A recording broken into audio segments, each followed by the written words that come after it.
Salut! Bon, là je voulais vous parler de trois conseils, partager avec vous trois conseils qui sont très importants et qui sont appliqués si possible avant même de tomber enceinte. Quels sont ces trois conseils? Alors ces trois conseils, dans un premier temps, donc c'est de prendre de l'acide folique. Pourquoi? Parce que l'acide folique va aider au bon développement de tout le système neuronal de votre futur bébé. Donc c'est très important, si vous pouvez en prendre même avant la grossesse et après vous continuez pendant la grossesse. Ça, vous voyez ça ensuite avec les spécialistes, donc avec votre gynécologue. Voilà, donc l'acide folique, voilà moi ce que j'ai pris. Le deuxième point qui est très très très important est de bien hydrater votre peau.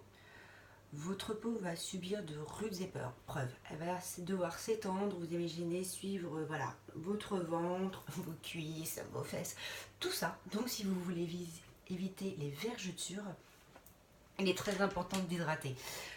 Pour ça, donc il faut déjà boire beaucoup. Alors quand je dis boire beaucoup, on est d'accord, hein, c'est boire beaucoup d'eau, hein, pas du vin, pas de l'alcool. Non, ça on arrête, hein, on en a déjà parlé, stop. On n'a pas le droit. Donc il faut boire beaucoup d'eau. Et également s'hydrater la peau avec une bonne crème hydratante à appliquer tous les matins, voire matin et soir. Pour ma part, j'ai choisi la crème hydratante Bioderma, là, que vous voyez mieux sur l'image là. Pourquoi? Bah tout simplement parce que c'est la crème que j'avais utilisée pendant ma première grossesse, que j'ai eu zéro vergeture, et oui, tant mieux. Donc bah je suis pas folle, hein, je continue avec la même crème en espérant que ça fera les mêmes effets. Voilà. Je me suis fait aussi un petit plaisir cet été, donc avec la crème hydratante 5 Mondes que vous voyez là. Donc 5 Mondes, baume sublime. Donc en fait, je vais vous montrer la texture. C'est une texture, je ne sais pas si vous voyez bien, qui est... Voilà, il n'y en a plus beaucoup. Hein. Voilà, c'est une texture qui est un peu granulée. Quand vous la mettez, hop, en fait, pour l'été, c'est vraiment chouette. Déjà, ça sent trop bon. Et voilà, ça vous fait comme si vous avez mis vraiment de l'eau, entre guillemets, sur votre peau. Voilà, c'est pour ça que j'avais craqué pour ça, pour cette crème cet été. Mais sinon, Bioderma, c'est très bien. Qui a une texture voilà, toute simple, hein, crème. Et l'avantage également, c'est que ça pénètre rapidement. Parce que le matin, hein, quand on doit partir au travail, on n'a pas forcément le temps. Donc voilà, donc on peut mettre la crème et s'habiller rapidement derrière. Le troisième point est d'avoir une bonne alimentation, une bonne hygiène de vie.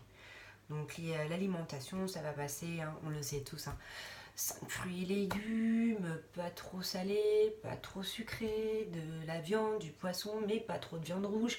Voilà, tout un tas de conseils qu'on entend un peu tous les jours, hein, qui sont pour le coup, en tout cas pour ma part, pas toujours simples à appliquer.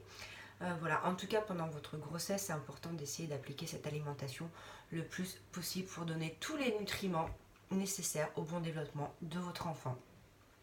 Après, on fait ce qu'on peut, on est d'accord. Et oui, il fait nuit. Non, bah, tout à l'heure, j'ai pas eu le temps de finir la vidéo. En fait, il faut vraiment que je parte. Et il y a pourtant un quatrième conseil que je voulais vous donner, qui est très important. Donc, si vous êtes comme moi et que vous tombez enceinte courant mai, etc., en tout cas que votre grossesse a déjà débuté, lorsque vous partez en plein soleil, c'est surtout les filles, mettez de la crème solaire indice 50. Donc c'est très très important. Pourquoi? Parce que si vous ne le faites pas, vous risquez tout simplement d'avoir un joli masque de grossesse. Qu'est-ce que le masque de grossesse? Le masque de grossesse, ce sont des taches un peu brunâtres qui apparaissent sur la peau et je crois généralement surtout autour des yeux, genre la bouche. Voilà. Donc ces taches sont censées disparaître après l'accouchement, mais c'est pas toujours le cas. Voilà, donc franchement les filles, moi je serais vous, j'éviterais de prendre ce risque et je mettrais vraiment de la crème indice 50. En plus, croyez-moi, c'est ce que j'ai fait, hein, j'ai toujours mis de la crème indice 50, que ce soit à ma première grossesse ou à ma deuxième. Et franchement, on arrive à bronzer et au moins je n'ai pas eu ce masque de grossesse. Donc voilà, donc ça c'était un autre conseil qui je pense est très très important les filles. Bannissez vraiment au plus possible tout ce qui est exposition en plein soleil pendant votre grossesse. Après, c'est vous qui voyez si vous voulez prendre le risque d'avoir des taches et ça se trouve qu'ils resteront après votre accouchement. Hein. Moi perso, mon choix il est vite fait, hein. J'en veux pas. Hein. Voilà. Bon bah voilà, je crois que j'ai fini cette fois les premiers conseils à donner, les premiers gestes, j'allais dire, à suivre. Je vous fais des gros bisous et je vous dis à très bientôt. Ciao et bonne fin de journée.